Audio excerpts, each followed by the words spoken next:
বাংলাদেশের সাবেক মার্কিন রাষ্ট্রদূত মার্শা বার্নিকাট সহ ৩ জন কূটনীতিককে পদত্যাগ করার পরামর্শ দিয়েছে নবনির্বাচিত প্রেসিডেন্ট ডোনাল্ড ট্রাম্পের সহযোগিতা।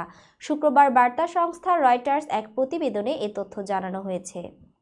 বার্নিকাট ২০১৪ থেকে ২০১৮ সাল পর্যন্ত বাংলাদেশে মার্কিন রাষ্ট্রদূত হিসেবে দায়িত্ব পালন করেছেন।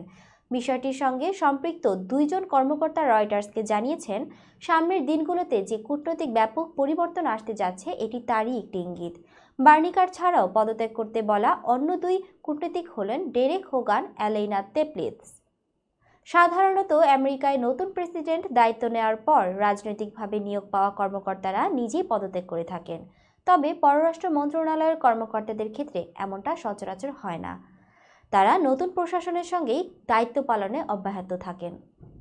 পদত্যাগ করতে বলা ৩ কর্মকর্তারই ডেমোক্রেটিক এবং রিপাবলিকান প্রশাসনের সঙ্গে কাজ করেছেন। আগামী ২০ জানুয়ারি দ্বিতীয়বারের মতো প্রেসিডেন্ট হিসেবে শপথ নেবেন ডোনাল্ড ট্রাম্প। নির্বাচনী প্রচারের সময়ই তিনি বলেছিলেন, দায়িত্ব নেওয়ার পর অনুগত নয় এমন কূটনীতিকদের চাকরিচ্যুত করার মাধ্যমে ডিপ স্টেটের পতন ঘটাবেন।